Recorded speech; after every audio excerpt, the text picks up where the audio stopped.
Hello, and welcome to It's Not That Bad, optimistic movie reviews for optimistic people. That's Simone LaRue. And that's Chad Ekowitz. I hate it. You I'm do so it so glad much you better did than it, me. though. I'm so glad you did it, though. I mean, I thought you weren't going to do it. I thought you were just going to do it normal. It would be quite embarrassing. Who is to judge?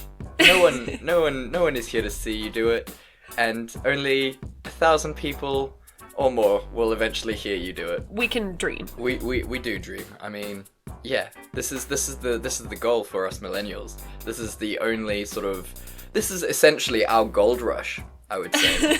Podcasting. It's podcasting. It's still the Wild West. Anyone can just throw up a podcast these days. That's true. That is true. Like, remember when YouTube was the Wild West and, like, it was just, like, kids doing stupid skits in their backyard and, like, they'd get 1 million followers, and these days, like, you need to have production value or really cute cat. Yeah, or you know, be a horrible racist. Or be like unearthly beautiful. Yeah, which, I mean, let's be fair, both of us are. But we like to be humble about it. Yeah, that's why we're not on YouTube. We've got faces for podcasting. Well, yeah, I mean, we both said when we started this, we were like, should we make it a vlog or a podcast? And we said, that's true. If we make it a vlog, we're going to be too pretty for the world. Too distracting. It's too distracting from our words. We're not just our faces, you know. We're both very, very intelligent. We're not just pieces of meat. Yeah, exactly. And, you know, this egalitarian podcast, as you have guessed, is all about equal rights. It's about using your brain. Yes. And not just using your beauty. Yes. Yes. That being said, though, when I found out how much Twitch streamers make, I was like, maybe I should just take my shirt off and get on this trend. Do it. Do it. You gotta get that money, you go. Yeah, but then I have to play games. It's not that I hate gaming. Nice it games. just takes so much time. That is true. And I'm really bad at it. Rudy and I decided to play The Witcher earlier last week, which was really fun, but he was watching me play with, like, his head in his hands, because he does not understand how, like, I am so uncoordinated, and I was like, because I never do this. But I think that would be good on Twitch as well, though, because if you think about it, just you know, panicking. those gamer boys don't want women who are really good at games. They want women who need their help, so they can save them. So that's kind of perfect. You found your niche. I'll consider it. I think it's a good idea. Just dye your hair Lumo pink. That's my dream anyway. I mean, you know, with your Twitch money, you could afford it. Oh, God. So, apart from, you know, using our minds, what is this podcast actually about? So, we look at movies that did really badly critically, and we try to tell you, like, hey, they're not that bad. Yeah, in a super casual way. Yeah. We're not pushy. No, you don't have to watch anything. No, you gotta do what you want to do. I mean, there's great things on TV right now. Yeah. But, you know, if you did want to put on something terrible, we're gonna tell you what to put on. Yeah. Exactly. Yeah. And on that note, what are you doing this week? I am doing the action classic that we all know and love to this day, which is Hitman from 2007. Oh, yes. When people think of action movies, they think Die Hard, Rambo, Hitman. It's the big three. You know, and speaking of video games, it is clearly a video game adaptation. Very much so. Very, very much so. And why don't you tell the people what movie you made me watch this week, Chad? Oh, I Sorry, like the it was phrasing. A little passive-aggressive. How but... accusatory. Like, I didn't make you just watch a garbage movie. Look, this was, you know, we're trying to get back into themes for weeks, and clearly this week was garbage. Yeah. Garbage was the theme. I made you watch Love Guru, which I found out is the true name of it. It's not called The Love Guru, which would make sense. It's just called Love Guru, which makes me very angry. Cool. Yeah. Yeah. That's what makes you angry about this movie. Oh, yeah, I mean, okay, look, we'll get into it. Listen. But yeah. So, as we always do to decide who goes first, what are you drinking? I'm drinking the same as last week, which is some old brown sherry. Am I proud of it? No, it is a garbage drink, but it's delicious. It's basically alcoholic syrup. I feel like old brown sherry is your Annabelle. it just keeps showing up in your house and makes your life worse. I throw it away and I walk back in the house and it's there on the table. It's just sitting. Miss me. Oh my god, yes. And you just like scream but then pour yourself another glass at the same time. So gross. I'd watch that movie. I would watch that movie. What are you drinking? This week will be close, I think, because I am drinking some rum and Diet Coke. Oh, Diet Coke. I'm also, got to keep up this physique. I'm always up in the gym, just working on my fitness. He's my witness. Woo! Hit it, Fergie. Every time I come around, all the brothers looking up, they're looking at my nose. That's definitely on your workout playlist, right? I mean, how could it not be? It's all your workout playlist. It's just Fergalicious over and over again. Yeah, that and MILF Money. That song is outrageous. Oh, what a classic! I know. What is your workout mix? Give me 3 songs from your workout mix. Oh my god, I feel so on the spot. I definitely have a lot of workout songs. The white girl anthem, only Kanye West song we listened to, which is Black Skinhead, obviously. Truly a classic. Recently I started listening to You Should See Me in a Crown by Billie Eilish. That's always a fun one to get into. Oh man, that bass line. And then classics-wise, it's Me Too by Meghan Trainor. I am speechless for that last one. If I was you, I'd want to be Me Too. I mean, okay. I just need to pump myself up constantly. But You Better Have My Money is on there as well. By Rihanna. Yeah, of course. Are you writing this down? I am, because Are we going to put it all in the footnotes? Are we going to make a playlist? It in the footnotes. This is our gift to the world. We're going to make the best playlist. So I am full on writing these down so we can add them. Guys, tell us your workout songs. Yeah, because I've got a pretty bomb playlist. It's called You Can Sing, You Can Dance, but You Have to Gym. I love it. So yeah, but I'm definitely going to add... I'm not going to add the Meghan Trainor song. I'm not a crazy person. It's a very controversial one on your list. I'm sorry. Why is it controversial? It's a pumped up song. I'm going to go listen to it again, but it just doesn't sound like it's going to fit with my aesthetic, if I'm honest. Oh, okay. I'm sorry. You're too good for Meghan Trainor. Look, there's already a basic white girl on my playlist. I can't have 2. Is it Taylor Swift? Is Taylor Swift the other basic white girl on your playlist? What? Think more north. More north? Celine the Great Dion? White North. Is it Celine Dion? You can tell me. I drove all night. And she is not basic. No, it's not. That would also have been amazing if you had guessed right and it was Celine Dion. That would have made me the happiest human being ever. And it's definitely I Drove All Night. It has to be. It has to be. No. Right country, wrong singer. Who did I make you listen to for like 8 hours in the car when we drove from Durban to Cape Town? Avril Lavigne. Precisely. Is it Skater Boy? It's Skater Boy. It's Nobody Who's Home. Oh. Yeah. Because, that grunginess. Yeah, you gotta be a little dark when you work out. A little dark with it. Yeah. So I've got Avril Lavigne on there. I've got a little bit of Panic at the Disco. Yeah. Classic. Yeah. New or old? Oh, new. I'm feeling Pray for the Sinners. That's a solid album. I'm so happy for them. They really turned it all around. Them and the Jonas Brothers just coming back strong. Although, let's be fair, when it comes to Panic at the Disco, it's not Panic at the Disco, it's Brendan Urie. Brendan Urie and Friends. He was on Jimmy Fallon and he sang the DuckTales theme song. And somehow It was just even more charming and delightful.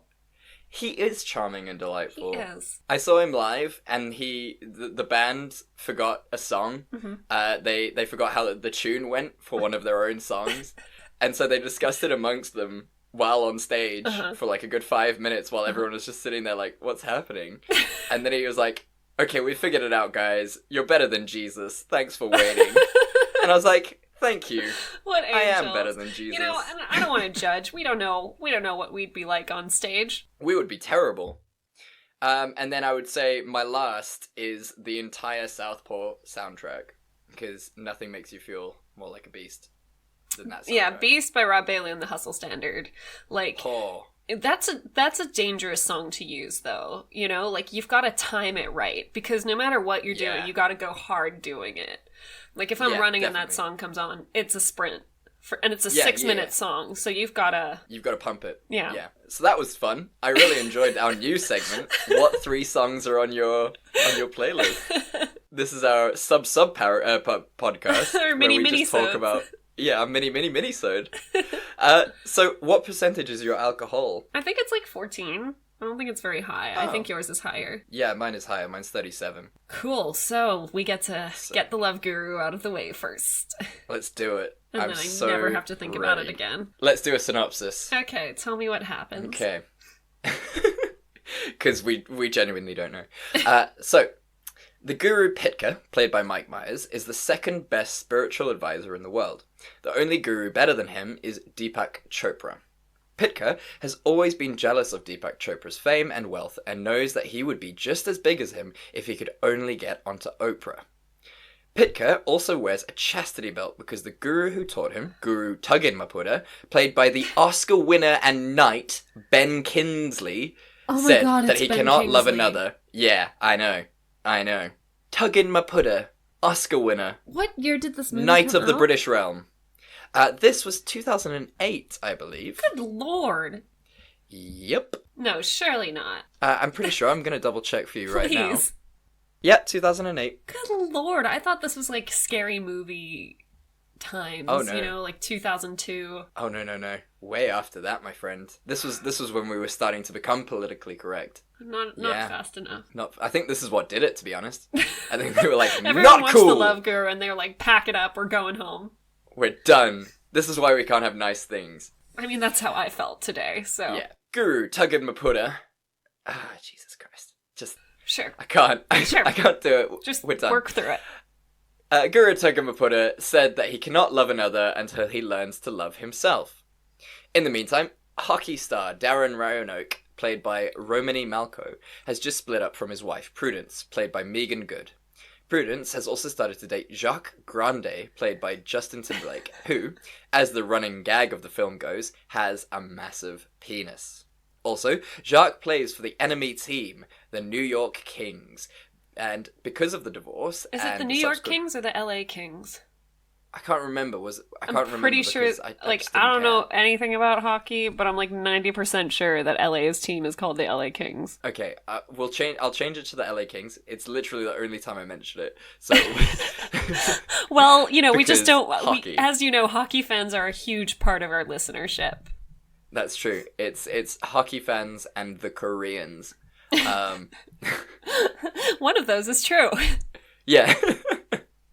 So, I do apologize to all of our hockey fans out there. The LA Kings. So, Jacques belongs to them, the LA Kings. And because of the divorce and the subsequent relationship between Prudence and Jacques, Darren's hands start to shake. He freezes and he can no longer play hockey well. This is seriously problematic because the Stanley Cup is coming up, and Darren's team, the Toronto Maple Leafs, obviously want to win. What makes the stakes even higher is the fact that the team's owner, Jane Bullard, played by Jessica Alba, is believed to be cursed, and it is her fault why the Toronto Maple Leafs have lost every Stanley Cup in the last 10 years. They have a really good chance of winning this year, so long as Darren gets his shit together and plays well. Jane is a massive fan of the Guru Pitka, having read all his books with titles such as Stop Hitting Yourself, Stop Hitting Yourself, Why Are You Still Hitting Yourself? And I know honestly, you are, that's but what good am I? self-love advice. Why are you still hitting yourself? It's a really good point, and that should be my mantra. I keep doing this. My favorite book title was What's This? A Dead One of These. Yeah, it's really contextually based, and I love that. I laughed. I gave a little giggle. Look, we'll get into it, but those bits were the funniest. So, Jane has a massive crush on Guru Pitka, and I'm sure you can all see where this is headed. So, Jane hires the Guru to save Darren's marriage. Guru Pitka agrees to help because his publicist, Dick Pants, Dick Pants, played by John Oliver, has organised a deal that if the Guru Pitka can save Darren's marriage, he will be given a spot on Oprah. Pitka makes Darren regress to a childlike innocence, learn to fight when he is told to, and learn to hold back when he needs to, and learn to accept useful distractions. Darren opens up to the Guru about a really special moment in his and Prudence relationship, where, after making love and falling asleep in each other's arms, she wakes up and says, "Damn. It's time for the playoffs." Because Darren is still not 100% cured... This is like the sassiest synopsis you've ever done. Because I'm so tired. I'm just so tired of this film. It's time for the playoffs. It's time for the playoffs. Because Darren is still not 100% cured, and he hasn't gotten back to it with Prudence, the Maple Leafs lose their first 2 games. Guru says that Darren really needs to confront his mother in order to truly be cured and get back with Prudence. Mm-hmm. Darren tries, but fails. The Guru uses a distraction in order to temporarily cure Darren. Darren is then able to win the next 2 games in the Stanley Cup, meaning that it all hangs in the result of the final game. Of course it does. Exactly. But this was not a true fix, but it will do for now, and Dick Pants convinces Pitka to take the shortcut so as to ensure that they get their money and that slot on Oprah. Mm-hmm. In the meantime, Jane and Pitka fall more and more in love. But because Pitka is chaste and for some reason can't tell this to Jane, the relationship falls apart. Pitka now needs to return to LA, and all things are sort of left in a shitty mess. It's the final game. It looks like the Toronto Maple Leafs are going to win, but then Jacques, out of nowhere, brings out Darren's mum to sing the national anthem. Darren can't play in front of his mum, and so he freezes. Oh no. Pitka sees this at the airport and decides to turn around to go and help his friend. He is able to do so, and Darren stands up to his mother. He plays really well, and the Maple Leafs are about to win when someone causes a sports foul on Darren. That's what they're called, a sports foul. Yeah, I know. There's 3 seconds left in the game now, and Darren has to take the winning penalty shot against Jacques. Jacques comes up to him and whispers something in his ear before he takes the shot. He says, "Damn. Damn." Which is his and Prudence's special word. This causes Darren to freeze again. All hope looks lost, but then the Guru Pitka comes onto the ice with 2 elephants who then have sex, causing a massive distraction for Darren, who could now score the winning goal. He does. His marriage is saved, the Guru Pitka learns to love himself, so his chastity belt is removed, and he and Jane can finally be together. The end. The end. And everyone then realised that Mike Myers is a terrible writer, and he was never allowed to work in Hollywood again. Yeah, what's he up to these days? I don't know, and really, I'm glad about it. I feel like his sense of humour was, like, good for the time it was in. Mm-hmm. And much like our best friend in the world, Adam Sandler, he just hasn't grown out of it. Or evolved with humour. Yeah. I mean, what I love about these guys is the fact that they always choose really beautiful women who would never be with them in real life to then be with them. Yeah, Jessica Biel, Jessica Alba, like, just beautiful stone cold hotties. Yeah. And it's just amazing to watch them, like, make out and things, and it's like, this was all your weird fantasy. You're kind of creepy, actually. Yeah, well, that's Hollywood, isn't it? That is Hollywood, yeah. Have you, or have you not, seen the clip of Kanye West and Mike Myers at the New Orleans Hurricane Katrina Drive? I have not. It sounds like the third circle of hell, and I will not watch it. I implore you to do it, because it is one of the funniest things I have ever seen in my entire life. Because Kanye does what Kanye does best and goes crazy and basically blames the hurricane on white people. Mm-hmm. And Mike Myers, because it's all live, Mike Myers is just standing there and just trying his best to take this diving plane out of its nosedive. And it is just beautiful to watch, because they keep cutting away after Kanye West has said something crazy, and then they come back to them, and Mike Myers is just standing there like, I don't know how to control this situation. I don't know what to do. He was not prepared for Kanye. Yeah.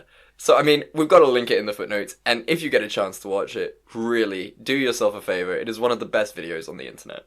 Good lord. Okay. Yeah. That sounds like I'm gonna be upset. So, Chad, what did you enjoy about The Love Guru? I don't know whether it was the elephant sex, the names like Tuggin Maputa, or like Heron Makista. Not offensive or disrespectful at all. The making fun of dwarves. I can't pick one thing that I really enjoyed the most out of those three things. Yeah. But I'm gonna settle, and I know it's a bit of a wild one. You can call me a hipster if you want to, but I'm gonna say the cross-eyed guru. That was my favorite bit. Good lord.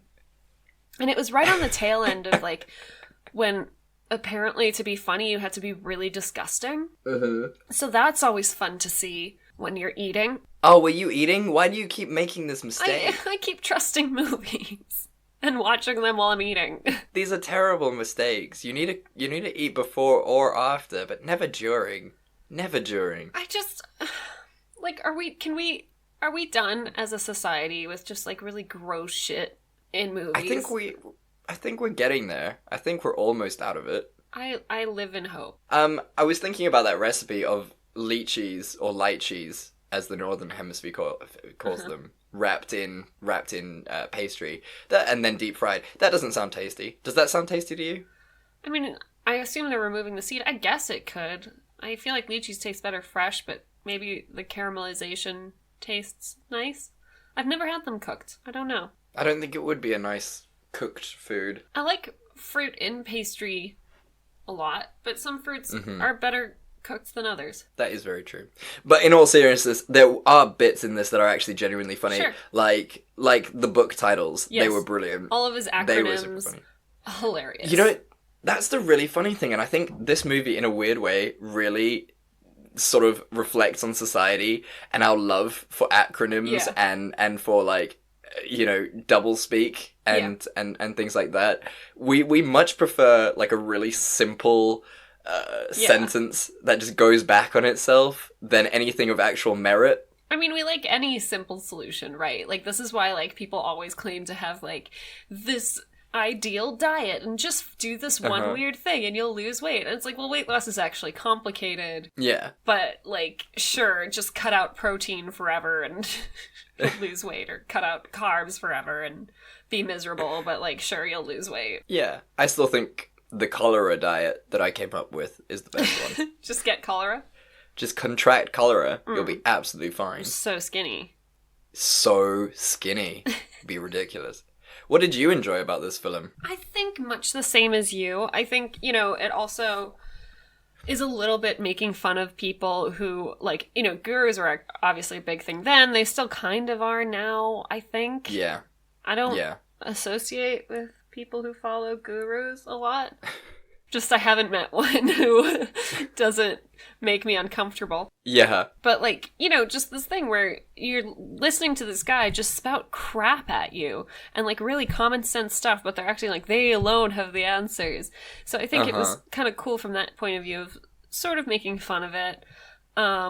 I think it was cool that they gave Jessica Alba in this movie a job in a typically male-dominated area. She owns a sports team. Yeah, that was nice. And it's clearly something that she's, like, good at and tries really hard at.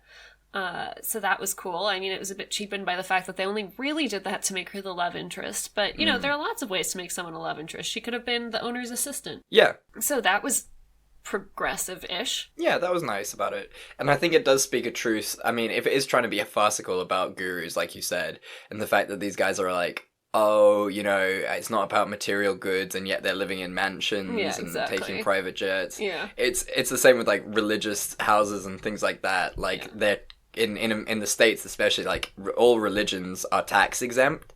So, like, mega churches and things that have their own private jets don't pay any tax on that type of thing.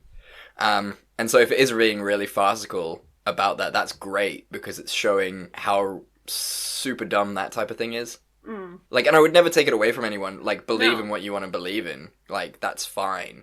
But when it kind of... It's exploitative. You know, when it's exploitative, it's really bad. Really, really bad. But yeah, I mean, Mike Myers is going to do what Mike Myers does best. Yeah, you know, that was his gag was doing a character and doing weird facial expressions, and sometimes that was successful. Like, I still laugh at Austin Powers. I shouldn't, but I do. Oh, yeah. And sometimes it's... I don't know, I just found this movie, like, really boring. Like, you know, offensiveness aside, some of the funny jokes, like, but overall, it's just really boring. I think it was a case of there was no real plot. Like, they just kind of decided to make skits around a really thin skeleton. Exactly. And there's a lot of films, like the whole National Lampoon, the whole Scary Movie things, are basically just a bunch of side gags pasted onto a really thin skeleton. And that's not a good movie, and that doesn't really, it doesn't reflect in a well-developed idea. I agree. So, shall I tell you... Well, no, you tell me what scene could have saved it for you. So, one of the... I hesitate to call it a central conflict, because that implies that there was a ton of writing going into it. Forethought. Yeah, exactly. But one of the conflicts is that the love guru desperately wants to be with Jane, but he's wearing a chastity belt, so he, like, rejects her. Mm-hmm. And their relationship apparently doesn't even really start until after he gets the chastity belt removed. Uh-huh. And, like, you know, they could just be like, well, sex is only a small part of an intimate relationship. It's important, sure, but it's not, like, the whole thing. So maybe it would be cool if they, like, dated a bit, or, like, hung out for a bit, and he could be, and she could maybe figure out that he's really weird. Instead of being like, oh yeah, no, we can't date at all until I can also have sex with you. Yeah, it makes no sense. It's very sort of superficial in terms of a relationship. That's this movie, though. Yeah, that's true. I mean, look, sex is important in terms of a relationship. You know, but it's not the be-all and end-all. Yeah, it's not the whole thing. Yeah, exactly. So, you know, not a cool message that they're kind of sending there. And I think... Yeah, mine sort of is in a similar vein to yours, in the fact that it would have been really nice if Darren had gone through, like, these steps that the guru had sent him and came to terms with the fact that he's lost his wife, and he's just like, you know what, I fucked up, I was a really bad dude, it's your choice to find someone who will treat you better than I did. If that's yuck, that's absolutely fine.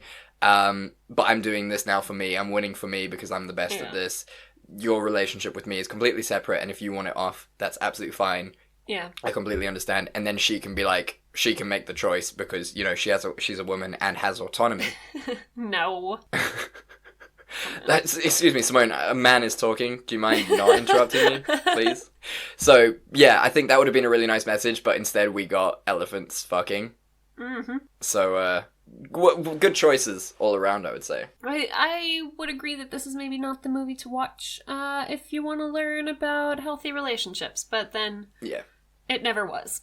That's true. If you're watching a Mike Myers movie for, like, tips on relationships, you've really steered into the wrong corner. Although, that being said, Austin Powers never slept with anyone who didn't give him super consensual Yeah, he's very good with consent. Yeah, which is awesome. So, we've decided on something a bit different. So, do you want to tell the people what we're going to be doing instead of bad film or bad director, Simone? So, we're going to give you guys, instead of talking about the director, because sometimes the director is a little superfluous, we're going to talk about, would we watch this movie again? Yeah, there's nothing more to be said, and I think the point really drives home here because the director for this film, Marco Schnabel, this is the only film he's ever directed. So, I mean, yeah. For me, would I watch this again? Literally, if it was on TV and there was nothing else on, and my Netflix was down, and my Amazon Prime was down, and I didn't have any films on my laptop or iTunes that I had to pay for. Yeah, if this is literally the only thing on TV, I'd probably watch it again. So I think then it's a no, Chad. I'm trying to be optimistic about it, but yeah. I'm gonna do a straight up no. Like, it's fine. It's not the worst movie we've ever reviewed even, but, like, if I have a choice, I'm not gonna pick this movie. You'd rather just pick up a book. Yeah, exactly. Go for a walk. Call my mom. That's fair. Oh, that's lovely. Oh. Yeah, I agree. Yeah, this film, I think, can be retired to the dustbin. Yeah. Yeah, I mean, there you have it. Ladies and gentlemen. Quick and dirty. Love Guru, quick and dirty. So, you want to tell me about a man who hits? Yeah, Hitman. Yay. Hitman. Okay, so I'm borrowing very heavily from the IMDb plot synopsis because I didn't have time to write one because I was talking to my mom on the phone, you guys. Ah, you see, but that's a good excuse. Morally speaking, that's great. You're an awesome daughter. I love my mom a lot. Okay, Hitman really starts with Agent 47, played by Timothy Olyphant. He is an agent manufactured by a company called The Organization, who select kids from birth to train into unstoppable killers. He is tasked through a computer voice with killing... Stop laughing. I just love all of it. I'm really sorry. He is tasked with killing a Russian government official, Andrei Belikov, played by Henry Ian Cusick. He succeeds with flying colors and is then told by the same computer voice that there was a witness that he also needs to eliminate. This witness is Nika Baranina, played by Olga Karlenko. As he's moving forward to take out this witness, he makes eye contact with her and realizes that she doesn't recognize him at all. Therefore, she couldn't have possibly witnessed him committing the crime. Because he hesitates, it saves his life, and he narrowly avoids his own assassination. When he gets home and asks what happened, he sees that Mikhail Belikov, who he's pretty sure he killed, is making a speech and planning a bunch of other visits around Russia. He realizes that he has been tricked into a hit, and Mikhail Belikov actually ordered the hit on himself? Question mark, and wants to eliminate Agent 47 as the last witness, as well as obviously his girlfriend for some reason. I mean, Jesus Christ. Let's continue because then we can talk about this film. At the same time, Interpol agent Mike Whitler, played by Doug Ray Scott, is busy trying to track down Agent 47 and has been doing so for a while. A lot of fight scenes ensue, a lot of back and forth. He has to fight off other organization assassins that are trying to kill him. It turns out that the death of Andrei was a setup designed to draw into the open the fake Belikov, who, working with Yuri Marklov, another Russian politician... Look, they did not put that much effort into writing this. Who, working with Yuri and an unseen cabal, is part of the plot to have a puppet leader in control of Russia. Agent 47 kidnaps Yuri and forces him to have his own FSB agents try to shoot Belikov as he delivers a eulogy for his own brother, which the hitman killed earlier on. Luckily, Agent 47 manages to also infiltrate this because the shooting doesn't work, so that's kind of pointless with setting up Yuri to do that. He kills Belikov and then allows himself to be taken into custody, but then, because he made a deal with the CIA, he escapes. He also sets up Nika, the only woman who's ever brought out any empathy in him, with a wine farm, and they kind of live happily ever after. The end. Yeah, okay. I mean, well done for discerning a plot out of that. Sorry, I should have written one down because it's a little complicated. How could you? But how could you write one down? It makes no sense. This movie is insane. It tries to follow that sort of classic action plot line of like, oh, he's a trained killer with a secret organization, creatively named the organization. Mm-hmm. And then it turns out that they're out to get him. This is almost every action movie, you guys. Yeah, it's super, super tropey, but like really fails in so many aspects. I mean, to be fair, let's start off with the premise. I mean, have you ever played the game? No. I played about 4 seconds of it, and I just could not get into it. I mean, I'm sure it's fine. I had to remind myself during a lot of the fight scenes because it's all pretty unrealistic. Mm-hmm. I just had to remind myself that it is based off of video games. They're probably trying to get in those video game fighting moves. For example, fighting with 2 guns at once is kind of dumb, you guys. It doesn't work. It's been disproven again and again. There you go. You've heard it first on Simone's Weapon Corner. Just aim right with 1 gun. Same with 2 katanas. What are you doing? Just use 1 really well. Yeah, that's also true. Instead of 2 kind of well. I love the rule there. Like, that was the greatest scene of all of them because, like, it was a proper Mexican standoff. Oh, and then he was like, why don't we do this like gentlemen or whatever he said. Die with dignity. Die with dignity. Is that like a rule? Is that like the pirates' parlay rule? If you say parlay, you get to burst speak. Out laughing when they pulled out the katanas. Like, I could not handle it. It was so great, and then the pursuing fight scene was just amazing. I mean, I didn't realize it until you said it there, during your plot synopsis, but there is a massive plot hole in this film in the fact that, you know, they wanted to just take out Hitman 47 and his girlfriend because they were the last remaining witnesses. But it was a public speech. Everyone saw it there. Yeah. Did they just all of those people mysteriously die? Or am I missing something? I truly don't understand. All of this movie is garbage. There is literally not one thing that I was like, this is cool for an action movie. Yeah. Like, I did, actually, to be fair, I did like his respect for the Russian woman. She was, like, drunk and wanted to have sex with him, and okay, the way he went about it, not great, but he was like, no, I'm not going to have sex with you. So, unfortunately, he did stab her with a dart. Yes. But... You know what, though? It's refreshing to see a guy drug a woman to not have sex with her. Ah, good spin. I'm trying. It's worth noting, so both of us didn't recognize Timothy Olyphant at first. He apparently put on 20 pounds for this role. Wow, and obviously shaved his head, so he was just too hard to recognize, and it blew my mind when I found out that it was Joel from the Santa Clarita Diet. It was amazing. He was in Scream 2 as well, if anyone remembers that great film. He was also in Justified. He was in so much stuff, anyone's actually. Mom watched that. I liked his suit. I always think it's a really nice aesthetic when a killer is in a suit. What I don't understand, and again, like, I don't want to give this movie too much shit, because I know it's based off, like, a popular video game, so they're trying to stay true to that. I assumed that they had their heads shaved, not just so that they could have the barcodes put on, but also so that it would be easy for them to change disguises with wigs very easily. Oh, that's clever. I thought it was just a DNA thing. I don't know. But then why barcode them? Oh, well, no, DNA is in, like no, hair falling off you. To me, like... That's also true. I mean, you could literally just go, I'm putting out an APB on the guy with the barcode on the back of his head. Yeah, exactly. I'm putting out an APB on the one white bald guy in a suit. Red tie, barcode, looks scary. And it's like, all he has to do is put on, like, a wig or something, and it completely changes your look. But they don't do that, because apparently that's too feminine. That is true. Wigs are feminine. Wigs are so feminine. And then my other problem is that Olga Kurylenko's character, Nika, is essentially a sexy lamp. Yep. Yeah, essentially. Which, for our uninitiated listeners, means that her character could have literally been replaced by a sexy lamp, and it wouldn't have changed the plot. You're not wrong.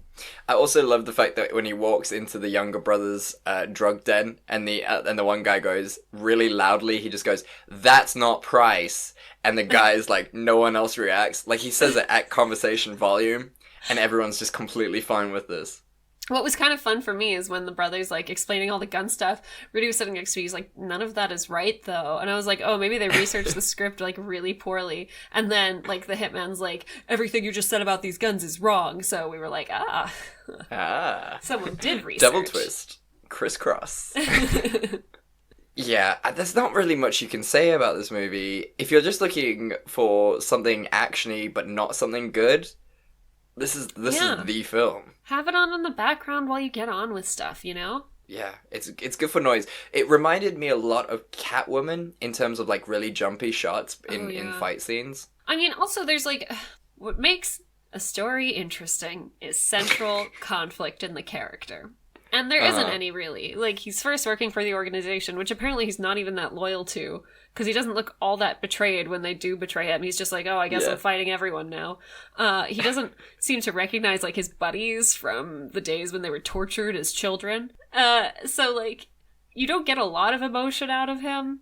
And you certainly don't get any internal conflict out of him. And that's one of the things that makes this incredibly boring. Yeah. It just makes no sense why there's no motivation behind it. Exactly. Like, he's just doing shit for doing shit's sake. Yeah. Like, but I think the most atrocious thing out of this whole film is the Interpol's agent's Scottish accent. Was it bad? It was just aggressively bad. Like, it just made me so angry because that guy is not Scottish. What nationality is he? I think he's American, but he might be British. But he's definitely not Scottish. His face. I don't know, with a name like Doug Ray Scott. He's been in a lot of things. He's from Scotland. Then why is his accent so atrocious? That makes me very angry. You just hate Scottish accents, Chad. I love Scottish accents. My mother is Scottish. Half of my family is Scottish. Then why do you hate the Scottish? Well, you got me there. I have no defense to that. Okay, well, yeah, he needs to work on his Scottish accent, even if he's from Scotland. I'm just putting that out there. I'll let him know. Please do. Dear Mr. Dugray. So, what scene could you have said would have saved this film?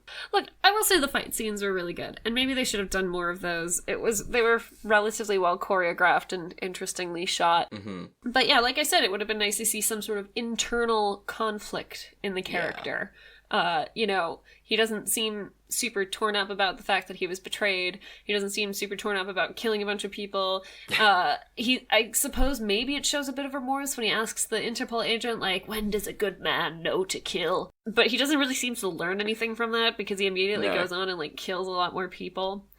So something like that. Just something... Make it interesting.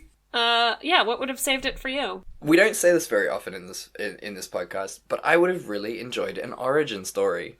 The opening credits alluded to this really awesome backstory. Do you want to hear a fun fact? Yes, the opening credits were actually taken from the series Dark Angel, which has a very similar plotline of a government agency raising super assassins from birth, and barcoding on the back of their necks. Dark Angel starred Jessica Alba. I don't know if you ever watched it. It was not great, but I watched it.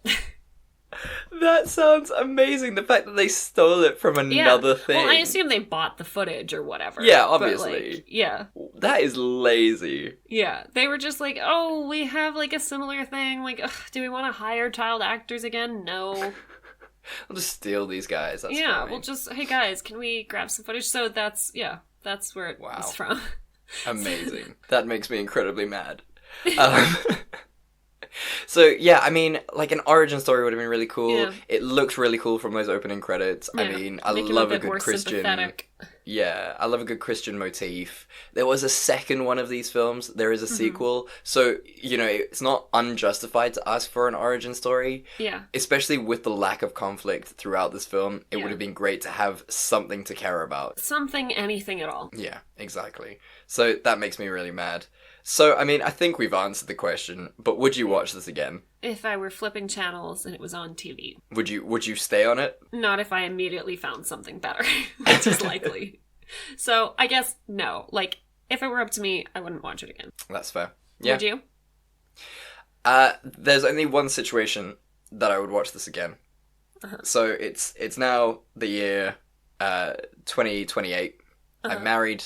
I have a baby. Uh-huh. We're still doing this podcast, of course. But the difference is that it's making us £1 million every day. And I sit my baby in front of the TV and I put on Hitman to show him that when you grow up to be a giant baby with a bald head, you can look really cool killing things. I think that's beautiful. What a great lesson to teach your child. Yeah. That even giant babies can kill. As opposed to tiny babies, which can definitely kill. Yeah, well, we all know the dangers of having a tiny baby. You don't want one of those in your house, ever. Watch out.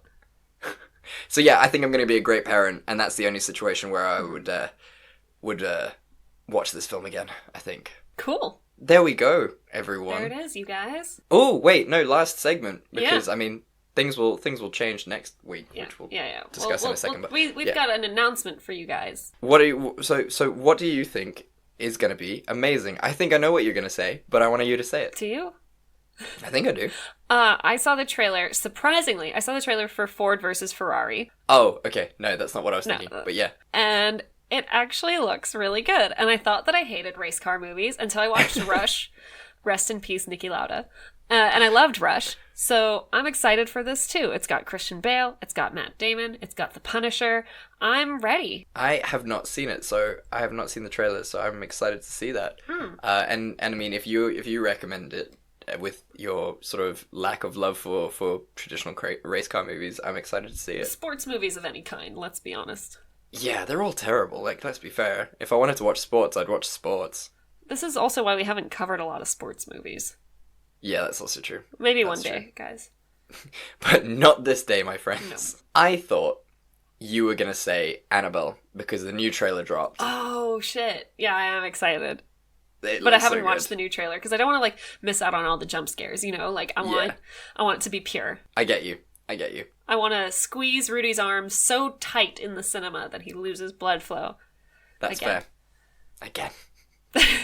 Yeah, it is a really good trailer, but definitely don't watch it if you're trying to avoid jump scares. So what do you think is going to podcast, or is that your movie for the week? No. So I'm gonna. It's a notable mention first, because I just want to express my hatred, my love-hate for Tom Holland. It's jealousy. You can just call it what it is. Okay, it's jealousy. As some people may know, that I have an extreme love for Spider-Man. There is nothing I want more in this life than to be Spider-Man. I know. And it's the fact that there are a buttload is the true numerical term for it. There is a buttload of similarities between me and Tom Holland. And it just makes me really mad that he gets to live my life, essentially. So whenever You're like Hyde in the 50 Shades series. You're like, you owe me a life! Yeah, that's essentially what I am, and I don't care. I have serious green rage for Tom Holland. Personal friend of the podcast, of course. And he's got a new movie coming out with Chris Pratt called Onward, and it looks super cute, and I'm really excited for it, but I also hate him. Yeah.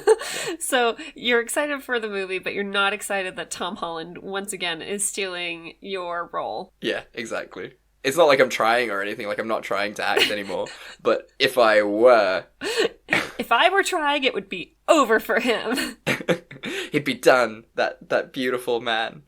But yes, the movie that I think is going to podcast is a film called Daughter of the Wolf. I don't know if you saw this trailer.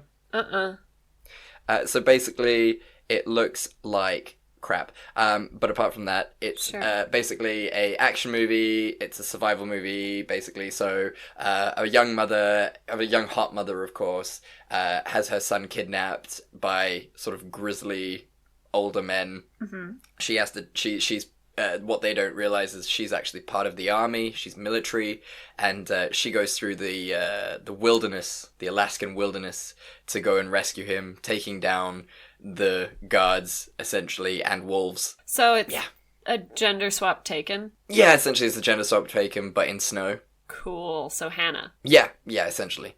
So, yeah, it's going to be pulpy, it's going to be really boring and glib, and we'll do it on the podcast. Fine. Fine. Anger, hatred. I'm already angry. Oh, man. So, Simone, the end. We have reached it. Yes, we've done it. We've done it yet again. What are you doing next week? Tell the people. Shall we do our announcement first? Yes, let's do our announcement first. Okay. Tell the peoples. So, you guys... there are going to be a couple of big changes in the next couple of weeks. And this is because we have been picked up by a podcast network. Yay! Whoop, whoop. People have recognized us. Yes. And obviously we couldn't have done it and gotten notice without all of you guys who keep listening and supporting and commenting every week. We really appreciate you. Yeah, huge snaps. So we will be joining Robots Radio. Robots Radio. To that end, we are rebranding and relaunching. We will announce the name and everything really soon. It's going to be the exact same content that you guys know and love. We're going to be covering movies the same way we've always covered movies like we did today. We're going to change the sections up a little bit, but overall we will still be our optimistic selves. We will still have the banter. We will just be on a podcast network, and it's going to be really fun and exciting, and we're really excited. We're really, really excited. It's going to be so cool. Basically, it's just streamlining. We're becoming more efficient. Yeah. We're think of it as sort of, we're Wolverine, but sexy Wolverine after he gets adamantium. Yes. Claws. That's what we're becoming. Yes. Right now, we're old. We're bone claws, and we're going to become adamantium claws. Yes. Shing shing. But don't worry, guys. We will talk you through the whole transition. We will be there for you every step of the way. Don't worry. Don't worry. We're here for you. We're here. We're going to help you help us. Mm-hmm. Or the other way around. I'm not too sure yet. Yeah. But this is the type of shit that we're talking about. More streamlined. None of this bullshit where we don't know what we're talking about. We just mumble back and forth to each other. Yeah, exactly. So, yeah, again, thank you guys. We really, really appreciate it. And since nothing's changing, what are we doing next week? So, we are doing a female-led comedy theme. Yeah, I think that's a fair assessment. So I will be doing the iconic Pitch Perfect 3, which is I think the only one that didn't do well, or am I being crazy? No, the other two did really, really well. Okay, I mean, the second one, in my opinion, the second one is better than the first one. Oof, but I'm sure we'll get into that. I'm sure we'll get into that next week. And what are you going to do? I'm going to do a blast from the past. I have not thought about this movie in forever, but yeah, let's do Herbie Fully Loaded. Ooh, Lindsay Lohan. With Miss Lohan. We haven't had her on the podcast in a while. Yeah, I'm really excited to bring her back. And with a little VW bug, a magical VW bug. I mean, the last time was I Know Who Killed Me, which almost it can only get better. Yeah, that's true. That is true. So there you have it. How was your week, Simone? Big things. Big week. Big things. I got offered a job. I've accepted said job. I start in a month. I'm really excited about it. More importantly, though, Good Omens came out. Oh, it's so good, guys. Like, I have read the book a couple times, and I was ready for mild disappointment. What I did not expect was I was just laughing in sheer delight at how accurate to the book it is, at how charming it is as a series, like at how perfect the casting is. Mm-hmm. I'm just overjoyed. Do you want to tell the people why it's also the perfect casting for both of us? Because it stars both of our favorite people in the world, Michael Sheen for me and John Hamm for Chad. It couldn't have worked out better. It's so genuinely. Good. It's so good. I love that series. And then another recommendation that you did a couple weeks ago, The Perfection. Yes. Is also amazing. Excellent. And it's on Netflix right now. If you haven't seen it yet, even my parents enjoyed it, and they hate everything I love. Yeah. But don't watch it if you want to be in a good mood afterwards. It's gonna make you stop and stare at the ground for a while. But it's so good. It's real so good. mind-blowing. Highly recommend. So, don't even look seriously. at the trailer. Just watch it. So this is what you need to do this coming week. Pitch Perfect 3 to start. Herbie Fully Loaded. Then The Perfection. Yeah. Finish off with all of Good Omens. All of Good Omens. And then we will have a pop quiz next week, you guys. So yeah. Catch up. And this is worth 100% of your grade for the year. So and it will be an oral exam. Yeah, it will. Bow, chicka, down, bow, bow, bow, bow. Oh. So that's it. How are you? Sorry, I just was like, nothing else matters. Good Omens came out. That's it. That's all we care about is Good Omens. Yeah, I'm doing very well. Also busy week for me. I too got a job this week. Look at us, which was thriving. Very exciting. We're being adults now. We've got jobs, which means, good things coming our way. Money. Money is the good thing, so we can continue to live, which is important. Yes. And so I got a new job, which has been great. It's been a good week. Really enjoying Good Omens as well. Finished Sabrina. No, that was last week.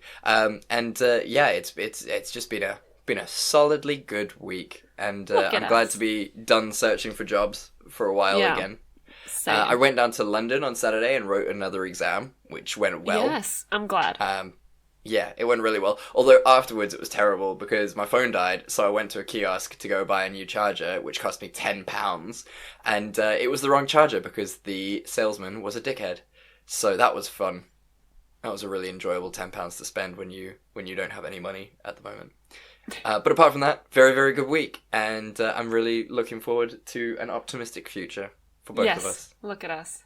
Look at us go. And guys, keep an eye out on our social medias, which we'll give you just now, when we will tell you all about all the big changes that are happening to the podcast, but also not a huge change, just a different name, just splitting things up differently. Exactly. So don't fret, dear Marius. Don't fret, and you can follow us on Twitter and Facebook at It's Not That Bad One, on Instagram at It's Not That Bad Podcast, and you can email us at itstnotthatbadpodcast@gmail.com. I lost it for a moment there. I thought you were gonna do a Pinterest and then a Venmo. and a Patreon. It just gets longer every time. Longer and longer. Oh, and check out our new hosts, Robots Radio, who will be joining in the next couple of weeks. They have some really cool stuff. Yeah, I think we're not up there yet on their page, but go check out robotsradio.com, and you'll see the other great shows on our network, and it's going to be really, really exciting when our page is up there too. Yeah. And I mean, where can the people find you personally, Simone? Oh, they can follow me on Instagram at simone.le.rux. Where can they find you? They can find me on Instagram and at Twitter at chatsby1993. That's CHADSBY 1993. And thank you guys, really, again, like we said at the beginning, we really appreciate all the effort, all the listening, all the sharing, all the liking, all the rating, all the comments. It really makes a huge, huge difference. That's how the podcast algorithms get done. And, you know, it takes you no time at all, and we really, really appreciate when you do. Yeah. You have no idea. Yeah. So, thank you guys so, so much. And as we say, at the end of every episode, we love you, and there's nothing you can do about it. We love you, and there's nothing you can do about it. Bye! Bye!